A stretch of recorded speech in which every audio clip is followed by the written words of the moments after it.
मित्रांनो, जर तुम्ही 2026 मध्ये महाराष्ट्र बी-एड सी-ई-टी किंवा ई-एल-सी-टी देत असाल, तर हा व्हिडिओ तुमच्यासाठी अत्यंत महत्त्वाचा आहे. कारण विद्यार्थी मित्रांनो, ज्यावेळेस तुम्ही या परीक्षेचं रजिस्ट्रेशन करता, त्यावेळेस तुमच्याकडे काही डॉक्युमेंट्स असणं महत्त्वाचं आहे आणि त्या डॉक्युमेंट्स असतील तरच तुम्ही या परीक्षेला रजिस्टर करू शकता.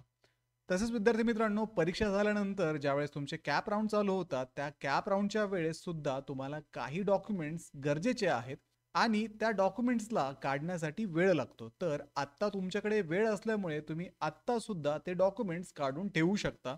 तर या गोष्टी आपण आजच्या व्हिडिओमध्ये डिस्कस करणार आहोत. सोबतच बी-एड सी-ई-टीची डिटेल माहिती आणि या परीक्षेचं नोटिफिकेशन कधी येईल, कधी तुमची एक्झाम असेल, या सर्व गोष्टी सुद्धा आपण आज या व्हिडिओमध्ये पाहणार आहोत. तर हॅलो विद्यार्थी मित्रांनो, मी तुमचा एज्युकेटर अरविंद आणि तुमचं स्वागत आहे ग्लोबल ऑनलाईनमध्ये. मित्रांनो, महाराष्ट्र बी-एड सी-ई-टी आणि ई-एल-सी-टी साठी असणारी जी लाईव्ह बॅच आहे ती आम्ही 10 नोव्हेंबर पासून सुरू करत आहोत. तर या बॅचमध्ये तुम्हाला डेली लाईव्ह क्लासेस दिले जातील.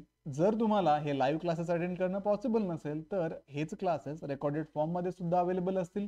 संपूर्ण अभ्यासक्रमाच्या नोट्स, 50 पेक्षा अधिक मॉक टेस्ट आणि 2000 पेक्षा अधिक एमसीक्यू सुद्धा तुम्हाला या बॅच मध्ये दिले जातील. तर बॅचला जॉईन करण्यासाठी स्क्रीनवरती दिलेल्या नंबरवरती तुम्ही व्हॉट्सअप करा किंवा प्ले स्टोरवरती जाऊन तिथेही ग्लोबल ऑनलाईन ॲपमध्ये तुम्ही हा कोर्स जॉईन करू शकता. विद्यार्थी मित्रांनो, ही जी बॅच आहे ती तुमची फक्त एक्झाम होईपर्यंतच नव्हे तर एक्झाम झाल्यानंतर सुद्धा तुम्हाला ऍडमिशन मध्ये गाईड करण्याचं काम करणार आहे. तर आजच या बॅचला जॉईन करा आणि बी-एड सी-ई-टी मध्ये 95+ मिळवण्याची तयारी आजच सुरू करा. तर विद्यार्थी मित्रांनो, सर्वात सुरुवातीला आपण बी-एड सी-ई-टीची इलिजिबिलिटी पाहूयात. तर या परीक्षेसाठी विद्यार्थी हा भारताचा नागरिक असणं आवश्यक आहे.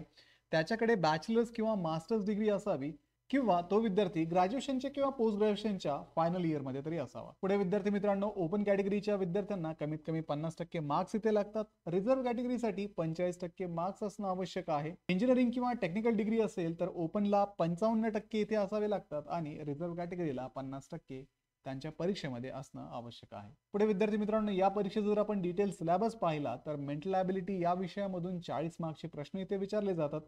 जनरल नॉलेज मधून 30 प्रश्न विचारले जातात. टीचर ॲप्टिट्यूड मधून 30 प्रश्न विचारले जातात. तर विद्यार्थी मित्रांनो, ग्लोबल ऑनलाईनच्या लाईव्ह बॅच मध्ये या सर्व विषयांची तयारी तुमच्याकडनं करून घेतली जाते आणि तुम्हाला एक्झामसाठी रेडी केलं जातं. आता हा जो सिलेबस आहे तो बी-एड जनरलचा आहे.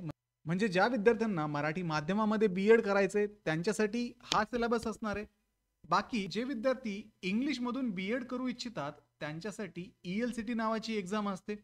तर या ई-एल-सी-टी साठी मेंटल ॲबिलिटी, जनरल नॉलेज आणि टीचर ॲप्टिट्यूड सोबत एक इंग्लिश लँग्वेजची टेस्ट द्यावी लागते, जी 50 मार्क्सची असते. त्याच्यामध्ये reading comprehension, vocabulary focus, grammar focus, sentence formation, phonetics, verbal idioms and proverbs सोबतच फिगर ऑफ स्पीच वरती प्रश्न येतात. बी-एड जनरल ही ऑनलाईन स्वरूपाची एक्झाम असून मराठी आणि इंग्रजी अशा दोन्ही माध्यमामध्ये तुम्ही ही परीक्षा देऊ शकता. या परीक्षेमध्ये 100 प्रश्न विचारले जातात आणि 100 प्रश्न सॉल्व्ह करण्यासाठी तुम्हाला 90 मिनिटांचा वेळ दिलेला असतो. तसेच विद्यार्थी मित्रांनो, जे विद्यार्थी ई-एल-सी-टी देणार आहेत त्यांना 50 प्रश्न ई-एल-सी-टी मध्ये सॉल्व्ह करावे लागतात आणि 50 प्रश्न सॉल्व्ह करण्यासाठी तुम्हाला 60 मिनिटांचा वेळ दिलेला असतो. या दोन्ही परीक्षांमध्ये कुठल्याही प्रकारची निगेटिव्ह मार्किंग सिस्टीम तुम्हाला नसणार आहे. आता विद्यार्थी मित्रांनो, या परीक्षेच्या ज्या डेट्स आहेत त्या नोव्हेंबरच्या शेवटच्या आठवड्यामध्ये अनाऊन्स केले जातील. याचं नोटिफिकेशन तुम्हाला जानेवारीमध्ये मिळेल आणि जानेवारीमध्येच तुमचं रजिस्ट्रेशन सुद्धा सुरू होईल. एक्झाम मार्चच्या शेवटच्या आठवड्यामध्ये असून एक्झामच्या अगोदर 8 ते 10 दिवस तुम्हाला ॲडमिट कार्ड दिले जातील. आता विद्यार्थी मित्रांनो, ज्यावेळेस तुम्ही जानेवारीमध्ये या परीक्षेसाठी रजिस्ट्रेशन कराल त्यावेळेस तुमच्याकडे काही डॉक्युमेंट्स असणं गरजेचं आहे. जर तुमच्याकडे त्या डॉक्युमेंट्स नसतील तर तुम्हाला त्या परीक्षेसाठी रजिस्टर करता येत नाही. आणि असे काही डॉक्युमेंट आपण पाहणार आहोत जे तुम्हाला सीईटी नंतर लागतील, पण ते डॉक्युमेंट्स काढण्यासाठी खूप जास्त वेळ जातो. त्यामुळे तुम्ही जर त्या डॉक्युमेंटची आत्ताच तयारी केली तर तुमचा टाइम पण वेस्ट होणार नाही आणि तुमच्या ऍडमिशन मध्ये पण कुठल्याही प्रकारची अडचण येणार नाही. तर सर्वात सुरुवातीला तुमच्याकडे तुमचा फोटोग्राफ असणं गरजेचं आहे. पासपोर्ट साईज हा फोटोग्राफ असावा. 100 KB ते 5 MB पर्यंत याची फाईल साईज असावी. 50 mm बाय 50 mm चा हा फोटो असावा आणि जेपीजी किंवा जेपीईजी फॉर्मॅटमध्ये तुम्हाला ही फाईल अपलोड करावी लागते. सोबतच एका व्हाईट पेपरवरती ब्लॅक किंवा ब्ल्यू पेनने सिग्नेचर केलेली असावी. ती जेपीजी किंवा जेपीईजी फॉर्मॅटमध्ये असावी. पुढे विद्यार्थी मित्रांनो, फोटो आणि सिग्नेचर सोबत तुम्हाला प्रूफ ऑफ आयडेंटिटी सुद्धा अपलोड करावं लागतं. त्याच्यामध्ये पॅन कार्ड असेल, पासपोर्ट असेल, परमनंट ड्रायव्हिंग लायसन्स असेल, वोटर कार्ड, बँक पासबुक, आधार कार्ड किंवा कॉलेजचं ID सुद्धा तुम्ही इथे अपलोड करू शकता.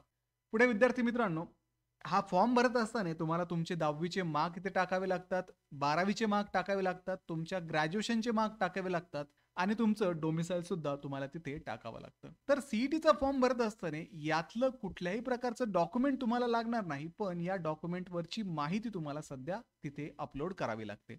आणि सीईटी झाल्यानंतर ज्यावेळेस तुम्ही ऍडमिशनच्या राऊंडचं रजिस्ट्रेशन करतात त्यावेळेस तुमच्याकडे हे डॉक्युमेंट्स ऍक्च्युली असणं गरजेचं आहे. त्यामुळे जर तुमच्याकडे SSCचं सर्टिफिकेट नसेल, HSCचं सर्टिफिकेट नसेल किंवा ग्रॅज्युएशनचं एखादं मार्कशीट नसेल तर आजच हे डॉक्युमेंट्स काढण्याच्या तयारीला लागा.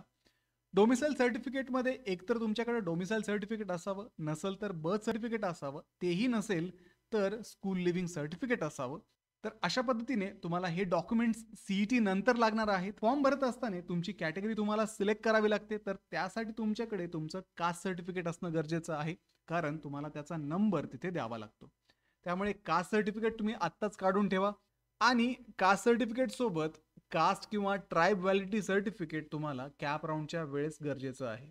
आणि या डॉक्युमेंटसाठी खूप जास्त वेळ जातो, म्हणून आजच तुम्ही कास्ट किंवा ट्राईब व्हॅलिडिटी सर्टिफिकेट जर तुम्हाला शक्य असेल तर काढायला चालू करा, जेणेकरून ऐन वेळेस तुमचा वेळ वाया जाणार नाही. SC आणि ST कॅन्डिडेट जे असतील त्यांना कास्ट सर्टिफिकेट आणि कास्ट व्हॅलिडिटी सर्टिफिकेट लागेल. VJ, DT, NT, OBC, SBC, SEBC कॅन्डिडेट्सला कास्ट सर्टिफिकेट सोबतच कास्ट किंवा ट्राईब व्हॅलिडिटी सर्टिफिकेट लागणार आहे. त्यानंतर नॉन क्रिमिनल सर्टिफिकेट सुद्धा लागणार आहे, ज्याची व्हॅलिडिटी कमीत कमी 31 मार्च 2027 असावी. जे विद्यार्थी EWS सेक्शन मधून येतात त्यांच्याकडे EWSचं एलिजिबिलिटी सर्टिफिकेट तुम्हाला कॅप राऊंडच्या वेळेस लागणार आहे. आता सध्या फक्त तुम्हाला कास्ट सर्टिफिकेट गरजेचं आहे, लक्षात ठेवा. पुढे विद्यार्थी मित्रांनो, जे विद्यार्थी पर्सन विथ डिसॅबिलिटी आहेत, PWD कॅटेगरी मधून येतात त्यांच्याकडे त्यांचं डिसॅबिलिटी सर्टिफिकेट असणं गरजेचं आहे. अशा पद्धतीने रजिस्ट्रेशनसाठी तुम्हाला लागणारे डॉक्युमेंट आहे तुमचा फोटो, तुमची सिग्नेचर आणि तुमचं प्रूफ ऑफ आयडेंटिटी सोबत कास्ट सर्टिफिकेटचा नंबर तुम्हाला लागेल. कॅप राऊंडच्या वेळेस तुम्हाला लागणारे डॉक्युमेंट आहेत SSCचं सर्टिफिकेट, HSCचं सर्टिफिकेट, ग्रॅज्युएशनचे मार्कशीट. हे मार्कशीट सगळ्या इयरचे आणि सगळ्या सेमिस्टरचे लागतात. त्यानंतर डोमिसाईल सर्टिफिकेट लागतं, कास्ट सर्टिफिकेट आणि कास्ट किंवा ट्राईब व्हॅलिडिटी सर्टिफिकेट सुद्धा तुम्हाला कॅप राऊंडच्या वेळेस लागणार आहे. ठीक आहे विद्यार्थी मित्रांनो, आता जे डॉक्युमेंट्स तुमच्याकडे नसतील ते डॉक्युमेंट्स काढण्याच्या आजच तयारीला लागा आणि तुमचा वेळ वाचवा. बाकी व्हिडिओला लाईक करा, तुमच्या मित्रांना हा व्हिडिओ शेअर करा, ग्लोबल ऑनलाईनला सबस्क्राईब करा आणि सोबतच आमची जी लाईव्ह बॅच 10 नोव्हेंबर पासून सुरू होत आहे त्या बॅचला जॉईन करण्यासाठी स्क्रीनवरती दिलेल्या नंबरवरती व्हॉट्सअप करा किंवा प्ले स्टोअरवरती जाऊन तिथेही ग्लोबल ऑनलाईन ॲपमध्ये तुम्ही हा कोर्स जॉईन करू शकता. तर भेटूया पुढच्या व्हिडिओमध्ये. तोपर्यंत एक्झामचं प्रिपरेशन सुरू ठेवा. थँक्यू.